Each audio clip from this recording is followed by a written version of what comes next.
Hey guys, welcome back to Ridgewood, New York. This is the one-handed kitchen bike mechanic guy in his kitchen again. And today we're going to be doing some stuff. My cats are fed.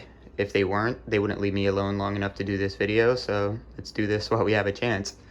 This is my 2005 Specialized Roubaix Pro. I've had this bike about 4 or 5 years. I originally bought it off of eBay for like 700 bucks. Which I think was a good deal because it came with 10-speed dura-ace 7800 originally. And I've rebuilt this bike several times. Taken components off, added components. It's been my daily commuter beat-em-up bike pretty much since I've had it.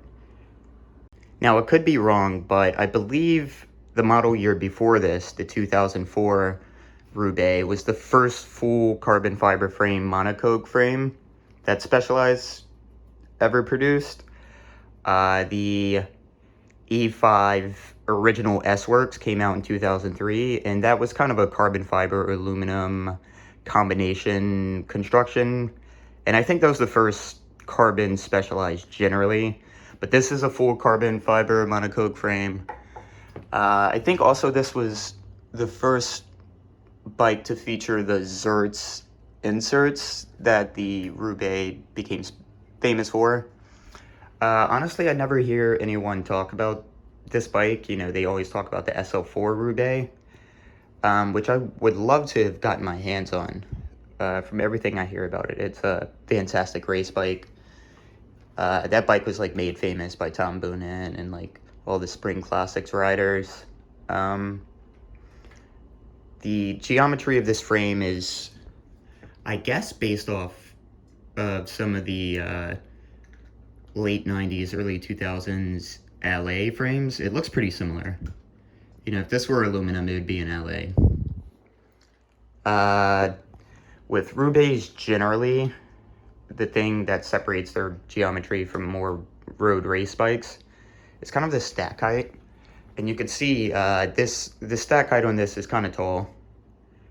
It's a size 56. And before this bike, I rode around size 56 frames for years. Now that I have a bit more experience building bikes and understanding bike fitting, all of my newer bikes are size 54s. And when I hop off my S-Works SL5 onto this thing, that becomes apparent. I rode this bike around for 4 or 5 years and the fit never really bothered me. But lately, it's been a lot more noticeable. And the kind of latch geometry of this frame accentuates that. I've got a new SL4 S-Works frame in, and I'm going to do some swapping of components around, and unfortunately, I'm going to retire this bike. It's been a lovely companion piece, and I will always have nostalgic attachment to this frame, but today we're going to strip it down and retire it. Alright, so before I start hacking into Sonia here, which is what I've named my bike, and I name all of my bikes, I'm going to weigh her up real quick. I believe this bike weighed 7.9 kilograms when I bought it new, or not new, when I bought it originally with the original components on it. Now I don't remember exactly, so I'm gonna weigh her up with the Amazon Fine Fish and Scale, the non-part tools. All right, back to the one-handed bike show. Let's find that sweet spot. This is without pedals. I removed the pedals off camera and sue me. I apologize, folks. That's the sweet spot, right?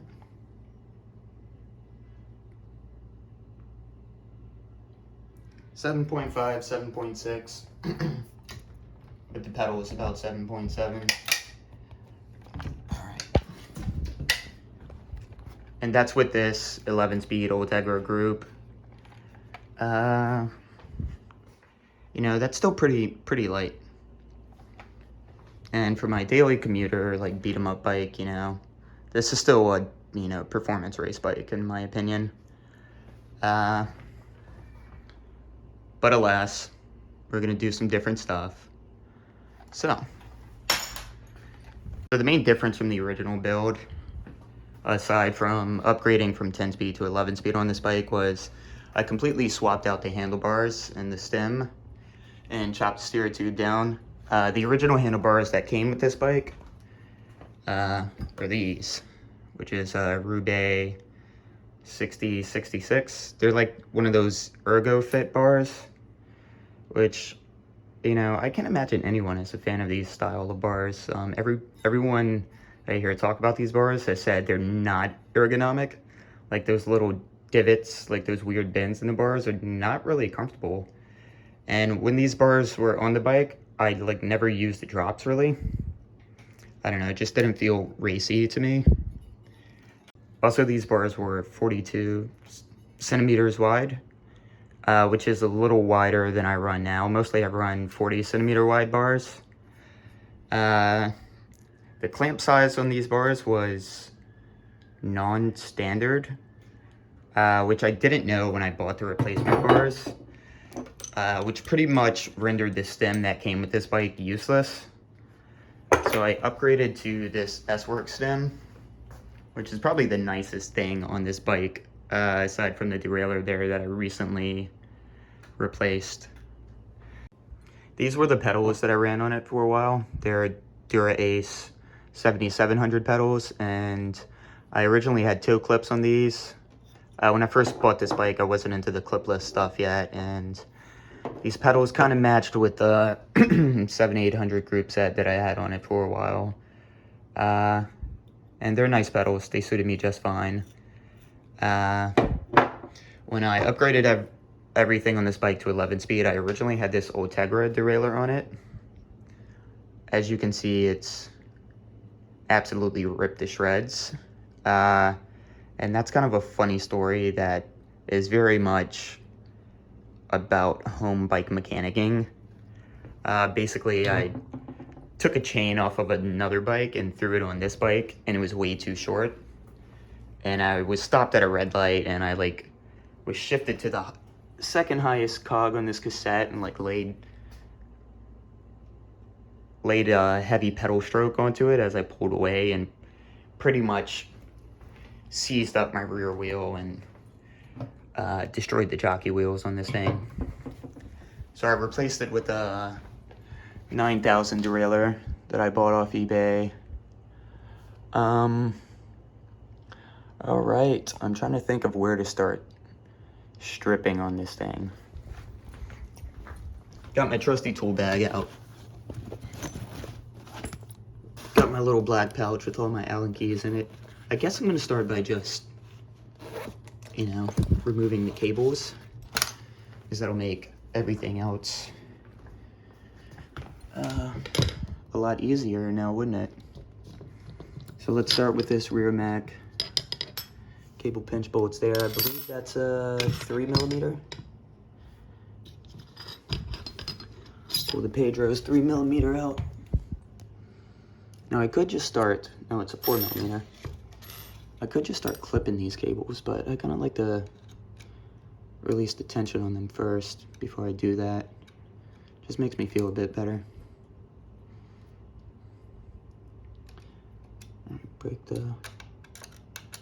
Break the torque there.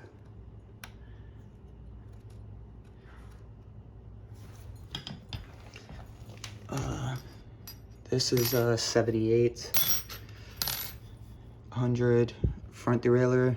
Now this is original to the bike. I've never moved this. Despite going from a 53 7800 crankset to a 52. And this uses a 5mm. Break the tension on this.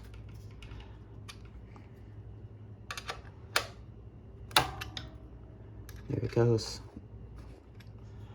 All right, you can just pop that off.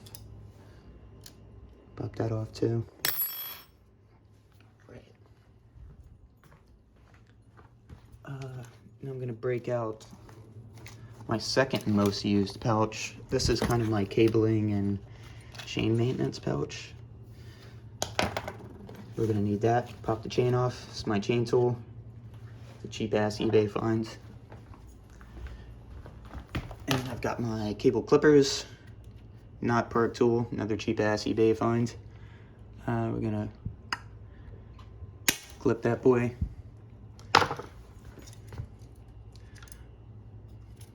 Get in there and clip this guy too. Man, this is sad. It's a sad feeling. I absolutely love this bike.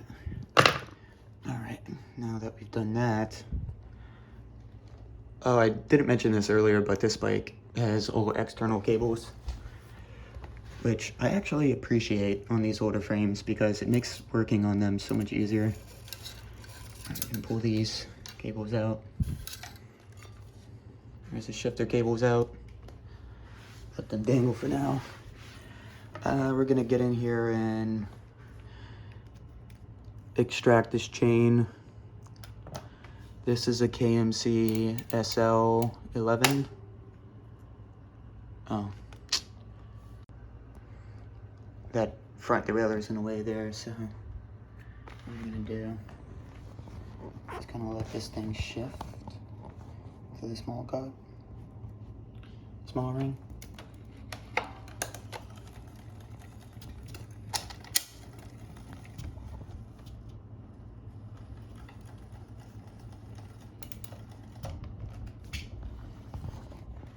Find that missing link there.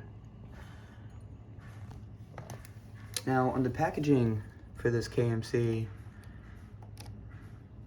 11, it says these quick links are reusable, so I'm not going to worry too much about breaking this chain and popping it back on another bike, you know, provided the length is correct. You don't want a repeat of mangling a derailleur here. Alright, so that chain is broken. And if you do home bike mechanicing, like, get a chain tool, or, you know, think about quick links, because I take chains off of bikes and put chains on bikes all the time. It's so nice to be able to do that easily. Right. Funny enough, I haven't ridden this chain yet. It's kind of new to this bike. I rode around on this and a while. Alright, got my chain. We're gonna set this aside for now. Right now, these shifter cables we let dangle earlier, it's gonna pull these out, these frame bosses.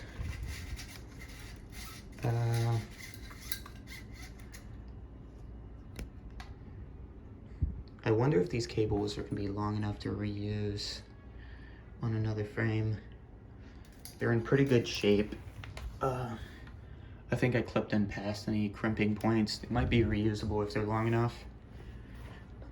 Doesn't matter because I have thousands of cables laying around in a box somewhere. All right, now we're gonna try to fish these. No, we'll do that later. Now we're gonna clip the cables in the brake calipers, which are Ultegra 7800. It's a 5mm.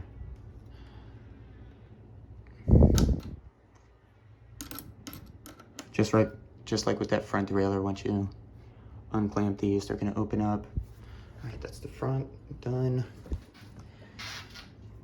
I'm trying to think of what to name this video. I guess it's just maybe gonna title it Roubaix Pro Strip Down.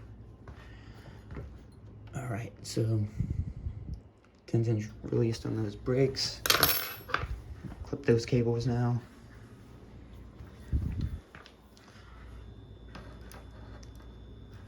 Like, once I clip brake cables, you know, pretty much put them away. I don't think they're gonna be long enough to use after this.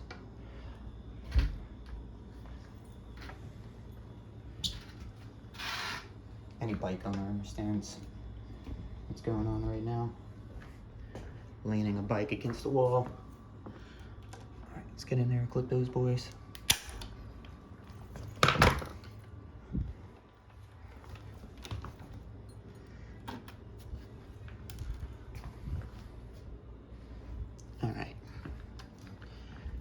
fish out this cable.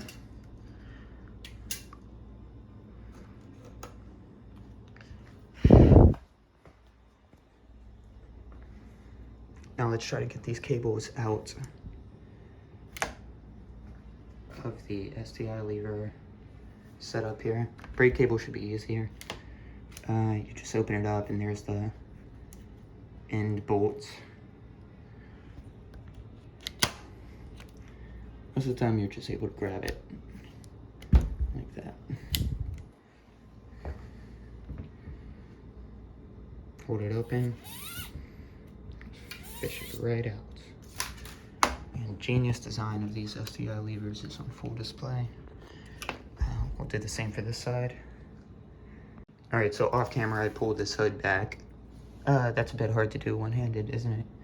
And I've lifted this tab aside so we can pull the shifter cable out.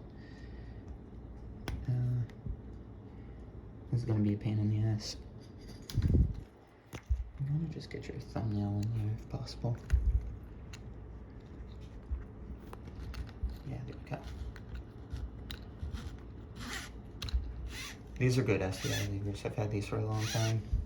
My original SL4 build featured all this Ultegra stuff. This Ultegra 6700 stuff. Now, I should be able to push that shifter cable out right there. It's best to do this stuff when you're in your lowest gear, because the mechanism inside the STI will be orientated in a way that's possible. Let's pull these out. Alright, so just pull this shifter cable out. And I'm gonna set this shifter cable aside because I might want to reuse this. It's a relatively new cable.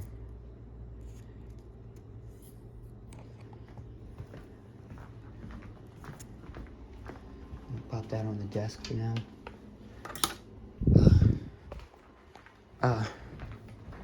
Just caught a glimpse of my next video there.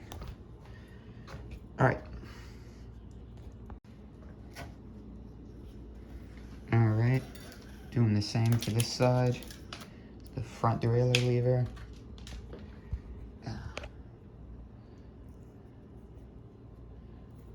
Try to preserve this cable.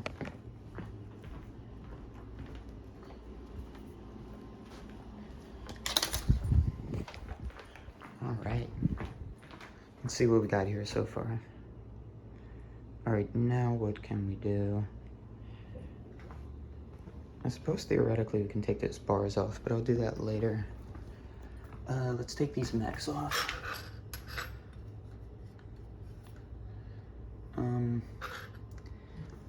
just pop these cables out. Jesus Christ. My girlfriend hates that noise.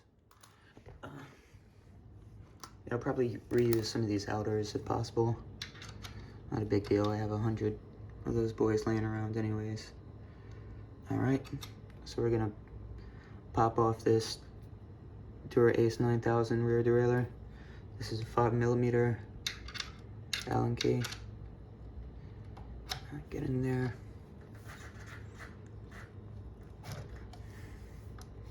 Easy enough. Oh man, as fun as it is to build bikes, it's also equally fun to kind of strip them down. Something gratifying about it. I just like to tinker with things, you know? That's the point of this entire YouTube channel, is just, you know, I like to do this shit. Jesus. Alright.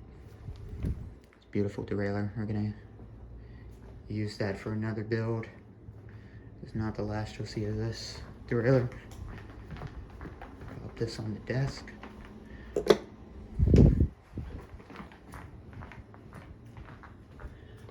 Alright, I'll leave that front derailleur on for now. We'll get to that later. We can pop these calipers off, maybe.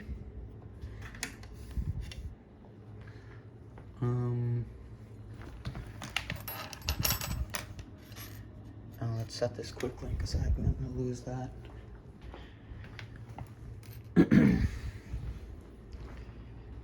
What can we do here? Yeah, let's take these calipers off. These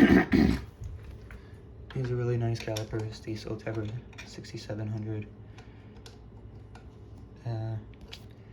These are kind of a pain in the ass to get in there. I might have to break out the ratchet for this.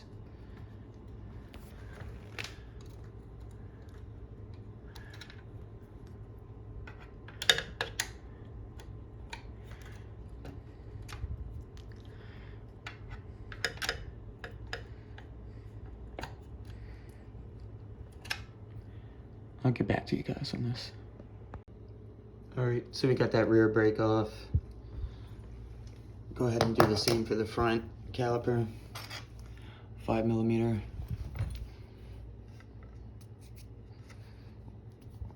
Dude, all of my bikes just are absolutely covered in cat hair.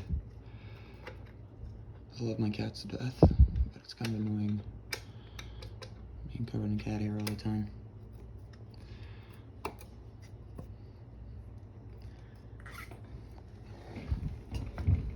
Rotate your bike to do this, might help.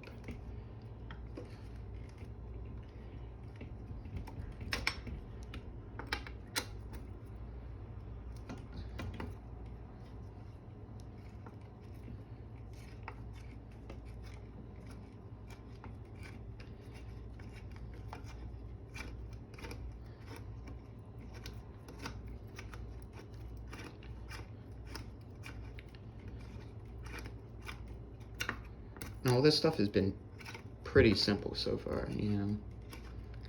Clippers, Allen keys, take you a long way. Without this, now we still got some. Alright, so we got that front brake off, but that bolt is kind of still wedged in the frame. So what I'm going to do is just poke my Allen key through there and knock it out. There she goes. Alright, so I think I mentioned in another video the difference between a front brake and the rear brake, and there is no difference. It's just in the mounting bolt. So the front brake bolt, you can see, is a lot longer. And that's because the mounting surface in the frame for the rear, you know, axially is a lot closer. Yeah, just keep that in mind if you're buying, like, you know, secondhand brakes and you want to mount them to your frame. Make sure you get, you know, ones with mounting bolts that will fit your frame, because I don't think all brake caliper mounting bolts are swappable. Alright, so let's set these aside on the desk to be slapped onto another bike later.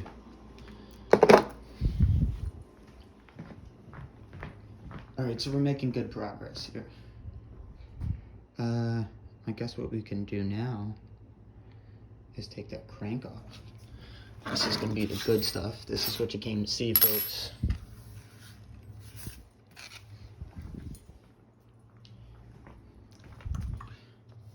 Pop this bit back in before I lose it. Alright, so we're going to flip this boy around to do that.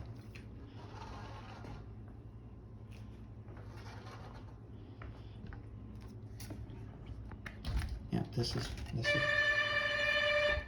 Uh-oh, what is that? I hope that's a package.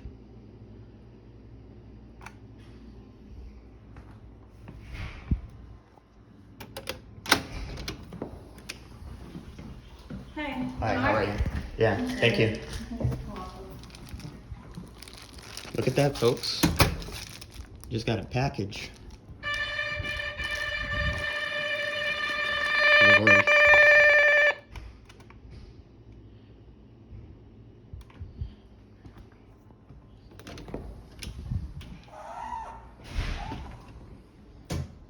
We just got a letter.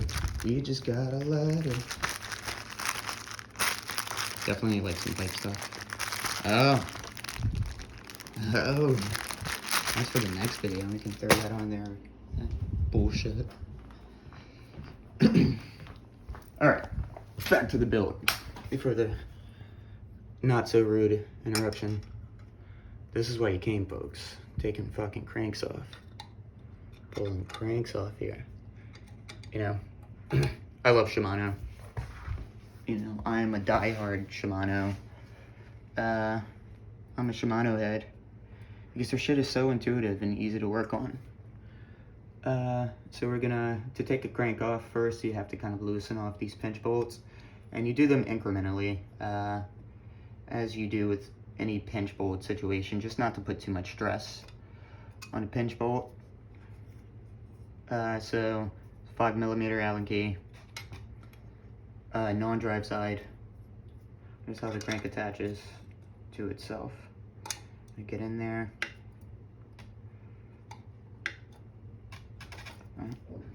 Loosen it off a little bit. Come to the other side.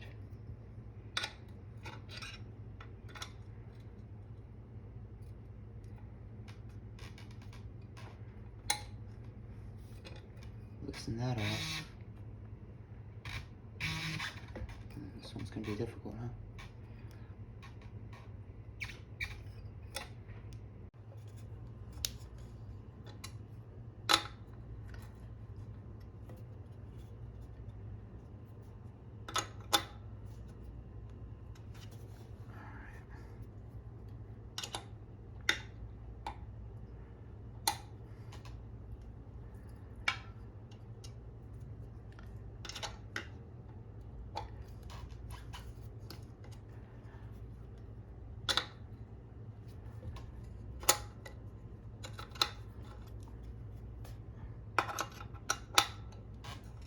Alright, so those pinch bolts are loose. Now what we can do, and those pinch bolts are the bolts that holds this crank together. Just like with the headset, you know, it's not the cap that holds everything together. This cap is just adjusting our preload. Actually, what holds the crank on is kind of this tab inside here, and then the torque of these bolts. So to get this crank off, we still have to take this cap off, which adjusts the preload. So we're gonna need a specialist tool for that. There's several versions of this tool. I have a part tool BBT9 bottom bracket tool. I don't use this end of it too often, but I use this end of it all the time. And this plastic piece fits into this little cap here, and we can use this tool to extract the cap and take our cranks off. This is going to be hard to do one-handed, so hopefully you can get a shot of that. Now these things never really need to be too tight, because just like with the stem cap, the purpose of this cap is not to hold everything together, but just to adjust the preload. Once you loosen it off enough, you can kind of poke your finger in there, and if you don't have a chain on, just backpedal your cranks into it. Comes out. Okay.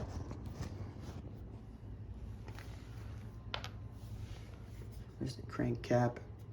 Now we're going to work off this non-drive side crank arm. It'll be a little tight. You can just like kind of rock it off. Oh, I'm a jackass. I forgot a critical part of this because I literally mentioned it earlier. But there's a little tab in here that slots into a hole in the crank spindle that you have to kind of pop up. And this can be a little faffy to do. You know, sometimes I just use a knife. Maybe I can do it with my fingernail. But yeah, you see this little tab in here? You see that hole in there? It pops down into that hole. So we have to lift this tab up.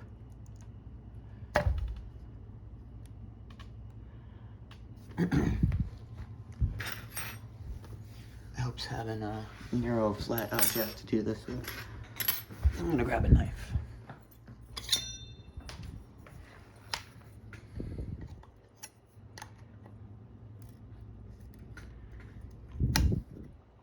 There she goes.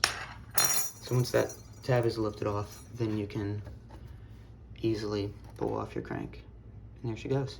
Yeah, you see the little hole there.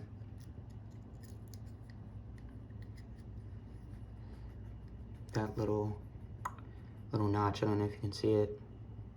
A notch in there. And it's depressed. Pops into that hole.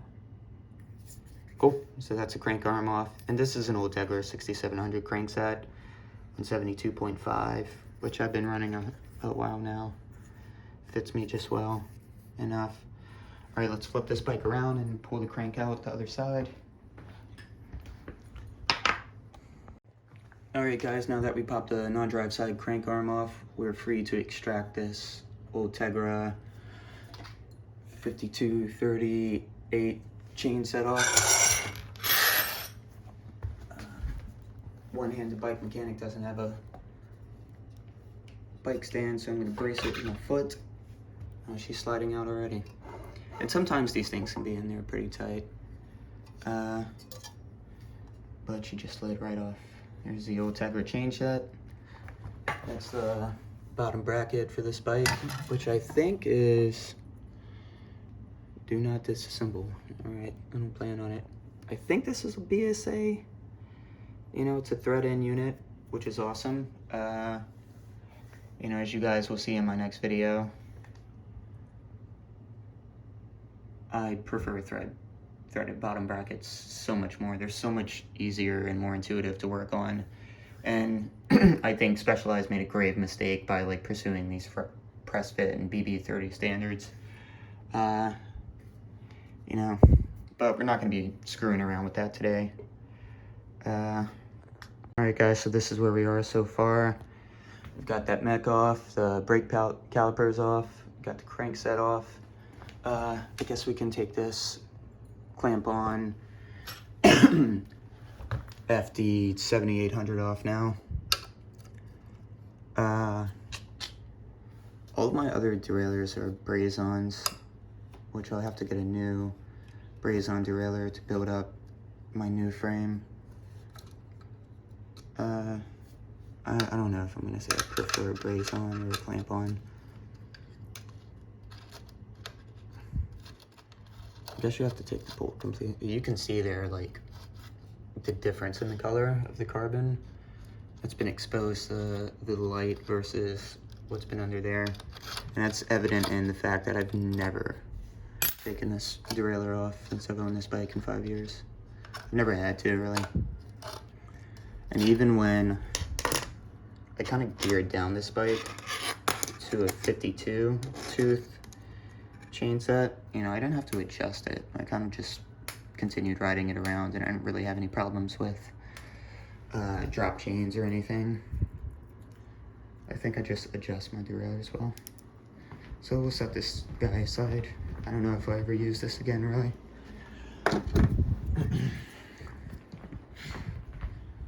All right, so I guess really what we can do next is take the handlebar assembly apart. Now I'm gonna use these STI levers on a different bike and a different bar. So what I'm gonna do now is unwrap these bars and take these STIs off.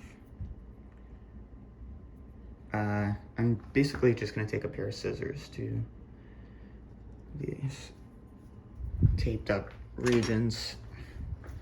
I don't know if I'm gonna reuse these bars, so I don't have to worry too much about scratching them up. I'm just gonna get right in there, guys. Usually that's all it takes. While I have the scissors out, I'm just gonna do this side as well.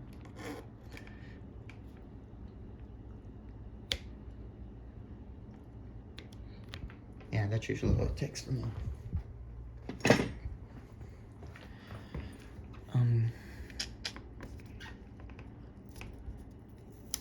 Pop that off, and should just be able to unwrap it.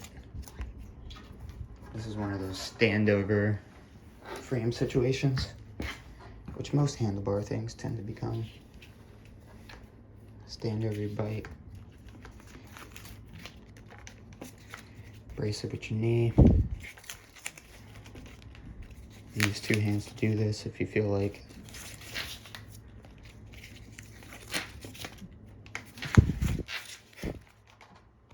Yeah, so off camera, I unwrapped the bars, and also I clipped the tape off of these cables, the tape that I secure to the bars. And when you're taking scissors to your handlebars, you know, be aware that you could scratch them up. I'm not super bummed out about scratching these bars. They're, you know, not terribly expensive. These are Specialized Shallow Bend AL 2014. And AL stands for aluminum because these are aluminum bars. And they're 40 centimeters wide. And I own a couple sets of the carbon shallow drop bars, and I'm pretty sure these are identical to them, just minus their construction. So now that there are no cables inside the outers and there's no tape holding them to the bars, I can just pull these out. Boop, there they go. And just like with all cables, what the fuck is going on over there? Oh yeah. Just with like all cables I pull off a bike, you know, I'm gonna save these. Some girl went flying. Alright. Set these aside for now. Alright guys, so basically next step is to get these SDI levers off this bar. I could just remove the bar and do this sitting down at a table, but that's not what I'm gonna do. With these hoods still on, it can be a little faffy to get the, you know, get your tool in there. And I don't remember exactly how tightly I had these torqued up, because on this aluminum bar, it's not super important to have a torque spec. It's pretty much just tighten it up until it won't move anymore. So off camera, I'm gonna get that bolt loosened up. Alright, so I just went ahead and did both sides, but I loosened that bolt up there enough. You can see it's already starting to, you know, slide around. And once it's loosened enough, you can just, you know, work it down the bars. The bar's a little thicker at the bottom. I might have to loosen it up once it gets here. Yeah, I'll have to do that, so. Oh, there she goes, she's sliding right up.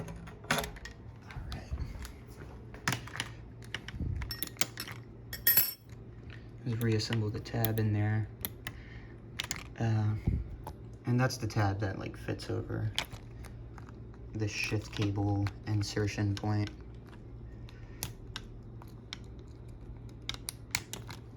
Right. These are good SDIs. You know, I've had these for a while. They shift well. The action's pretty nice. They're substantially lightweight for being kind of an older generation mechanical group set. You know, I think I said in a previous video, I kind of prefer mechanical setups. I like the clicky action. Feels nice in the hands. They're comfortable. Yeah. All right, I'm gonna do the same for that side off camera and get back to you. So I've got the other side off, and I just wanted to mention this real quick for the home bike mechanic. If you have these hoods pulled back, because of the way this is constructed, you see how the hood covers up this, you know, metallic shifting mount there. The shifter will not function correctly, you know, so if you're screwing around with your bike and you can't figure out why it's not shifting correctly, you know, if you have your hoods pulled back, it might interfere with that. Just wanted to mention that briefly. Also, these hoods on most SDI levers are replaceable, so if they get all scummy and roughed up and deteriorated, you can always, you know, replace those. Alright guys, so this is where we are now. We've come a ways. Those bars are pretty much naked now. You know, this is all the tools we've used so far. You know, nothing too specialist, you know, like, you know, the quick link tool and the BBT9, maybe the cable cutters are like the only specialist tools we've used so far. And this is my setup, man. You know, I don't have a bike stand. I don't have a beautiful open wall to hang all these tools from, or a shed or a garage to do this. Like, I live in New York, man. Like, this is how I work. I'm a kitchen bike mechanic for a reason. So the next step is to take the faceplate off this stem and take these bars off. I am going to reuse this stem on another build. It's a really nice stem, you know, it's a S-Works aluminum. I don't know if S-Works makes just a, you know, standard carbon stem, but it's plenty light. You know, maybe I'll do a wing when I build up the new frame. So yeah, we're gonna get in there with the Allen key. I think it's 4mm. And actually, now that I think about it, since these bars are naked, we don't have to take the faceplate completely off. You can kind of just loosen it up and slide it out one side. So we're gonna get in here, and I say this all the time with these kind of multiple bolt situations, you know, work incrementally, loosen it off little by little.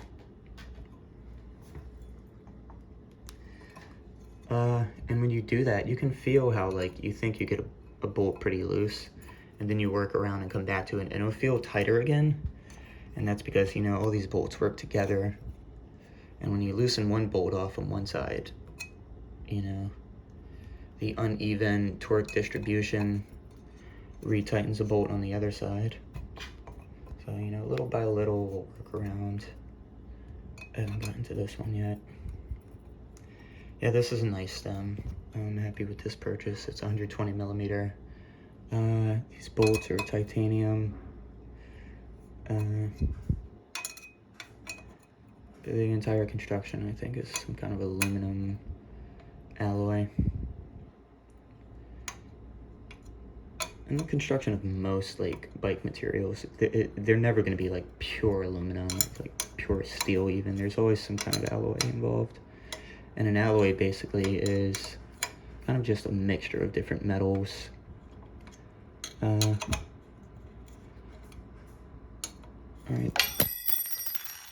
Alright, baby, I'm glad you're not here. You'd be very upset with me banging tools around in the kitchen.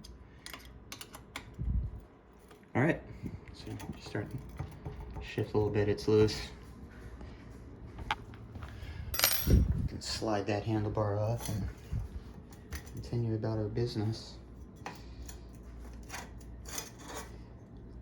And as you can see, you know, that was a dry clamp. You know, do not grease the mounting surface of your handlebars. You know, they will slide around. You know, if you have a carbon fiber bar and a carbon fiber stem, maybe it would be a good idea to kind of put some fiber grip on it, but most of the time you don't have to, because there's like a rough surface inside. Carbon stem. Alright, there's the bars off. Aluminum Specialized shallow bend. 40cm. This is a good bar. I don't think I'm going to use it anymore after this build. I'm going to put carbon bars on all of my bikes. And that's just fine. I understand the superstition around carbon bars. People worry for their safety and the durability of carbon parts, but honestly, I've seen enough research, and if you get good components, they're not going to crack on you. Sorry, Matthew Vanderpool, but your bike mechanic did you dirty. Alright, so there we are. Now, obviously, the next step is going to be to take this stem off, and, you know, for a more in-depth tutorial on that, you can see my last video on how to change a stem. So we're going to need a 5mm and a 4mm. Maybe not even. Let's see. Yep, there's 5mm. We're going to take that stem cap out. I'm going to do this over the bike. It'll make our lives easier, being that we're one-handed. It's already kind of loose, you know. I talked about these stem caps and preloads enough.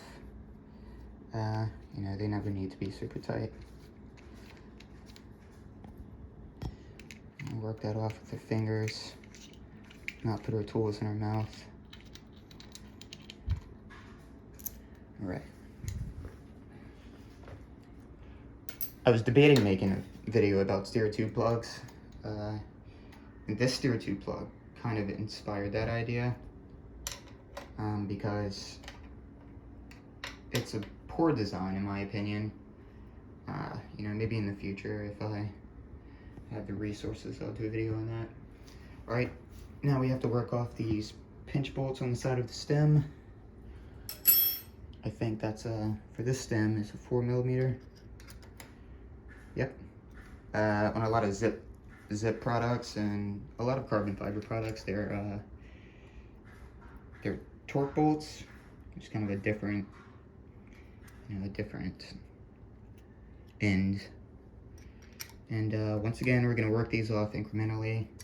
This is a carbon steer tube, so we don't want to stress it too much.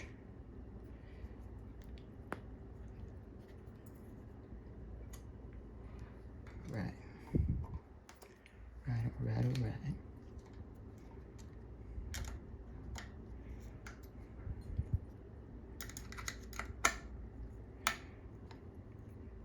There she goes. There she goes. And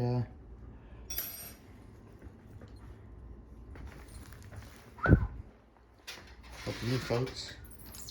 Yep, that's a thing.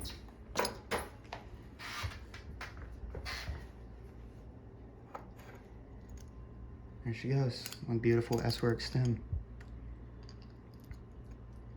It was smudged up and grubby, but it's in pretty good shape. Alright guys, that's the state of things so far. You know, I say this all the time and I learned it from Durian Rider. You know, whenever your stem's off, you know, check your steer tube out. Make sure there's no cracks or delamination going on. You know, I'm not super concerned about it because I'm probably not going to use this frame anymore. I might hang it on the wall, have it as a nostalgic piece of furniture around the house. You can see here the FSA headset, and this came with this bike. You know, I never really screwed around with it. I think I re-creased its mounting a couple times, but yeah.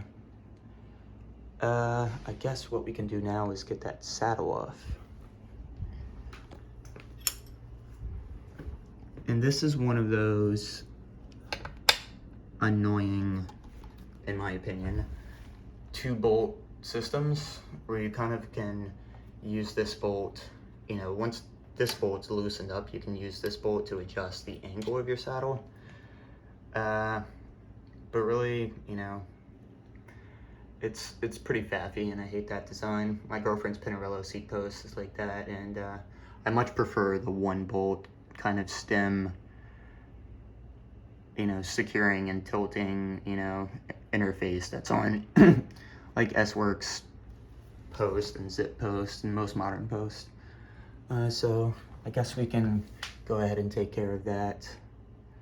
This saddle, by the way, came with the bike. I don't think it's the original saddle that was sold with this model of Roubaix Pro, but it came with it when it was delivered to me after purchasing it on eBay. And I like this saddle actually. I like Specialized saddles in general. A lot of people are super picky about their saddles. You know, I never sat on a saddle that made me not want to ride a bike. You know, I've been riding bikes for a long time. My ass doesn't hurt. So this is a Specialized Phenom. It's got chromoly rails. I don't know exactly how much it weighs. Kind of unimportant. I'm gonna get a new saddle for my new build, so I'm not really planning on reusing this too much. It's a nice saddle. It's comfortable, gel, whatever. All right, so the first thing we have to do is unsecure that bolt there. I think it's a 5mm. I'm gonna dig around in there until figure it out. Yep, there she goes, in that bolt.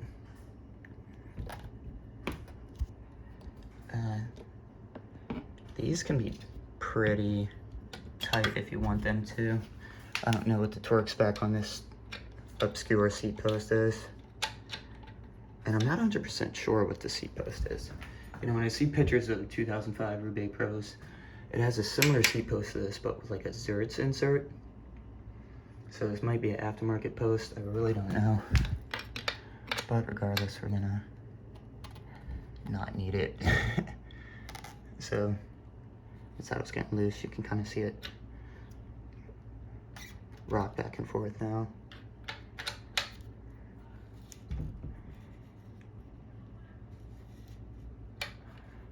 I'm waiting for S-Works seat post in the post in the mail, and once that comes, I'm probably gonna do a unboxing video slash seat post discussion comparison video. All right, so that's getting pretty loose. I'm gonna set my phone aside for a second and pull this boy off. Nice, so I didn't have to take that plate all the way off to kind of free this saddle, which was nice. And I kind of didn't mention it before, but that bolt right there, the tilt adjusting bolt, and these bolts work together to, you know, keep this saddle secured. You know, the rear bolt is the main torque bolt that secures the whole thing together. And the front bolt kind of just is there to adjust the tilt. And once you have your tilt the way you want it, you tighten this rear bolt down to secure it all in place. The thing that's annoying with these seat post designs is, you know, luckily this has a cutout in the middle of it that I was able to fit my Allen key through, you know, to adjust that bolt. But if you didn't have that, I don't know how you would do that. You know, I guess you would have to just hope that your tilt could work with that bolt finger tight and just torque that up for your purposes. But there's the saddle.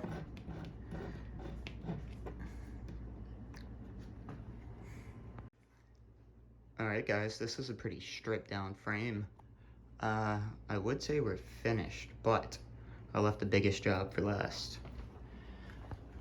That bottle cage has got to come off, doesn't it? Now,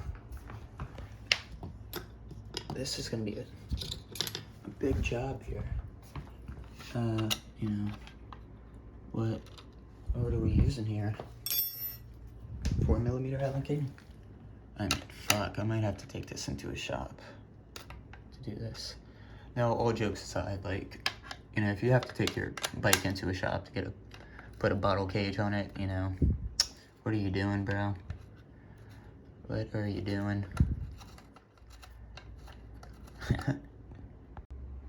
Alright guys, check that out. That is a bare carbon fiber frame. A size 56 Roubaix Pro 2005. And that was pretty easy to do. Bike stripping is a very easy job. You know, it's building bikes and speccing and compatibility issues that are soft part. You know, this is all the fun stuff. And here's all the tools we use. You know, like I said earlier, you know, all pretty standard stuff, you know. The only specialist tools were like the end of that part tool, BBT9, this quick link tool, and the cable cutters. And here's everything that came off the bike. You know, I'm probably gonna save all these outers, like I said. You know, all this Ultegra stuff is gonna be used on another bike. This chain is a really nice chain, so, you know, hopefully its length will facilitate its use on another bike as well.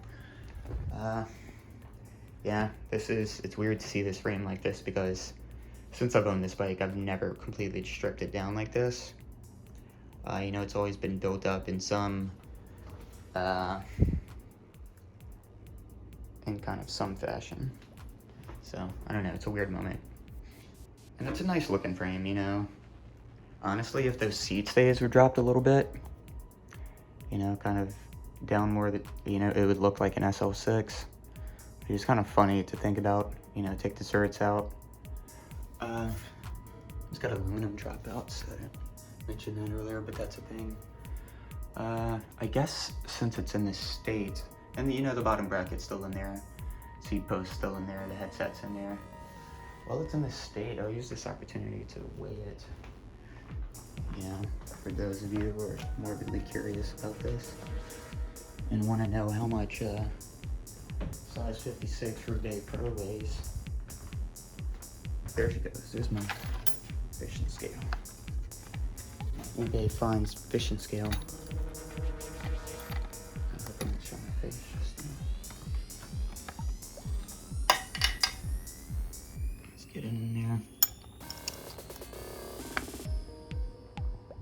Oh, let me zero it out before I do that.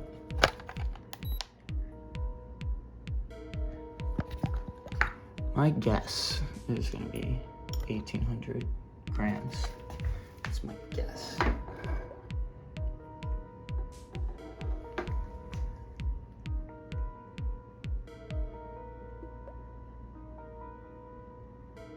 $19.80, and that's with the seat post in. So, you know, you're talking about pretty much 2,000 grams, 2 kilograms.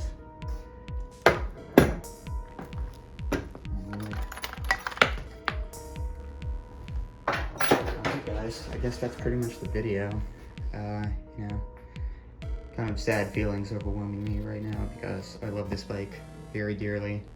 I named her Sonia, but you know, I've got some awesome new stuff in the works, and a lot of this stuff will be put to good use, and this frame is a very nice frame. If you see a Roubaix Pro on eBay or Facebook Marketplace or Craigslist or something, you know, I would say consider it.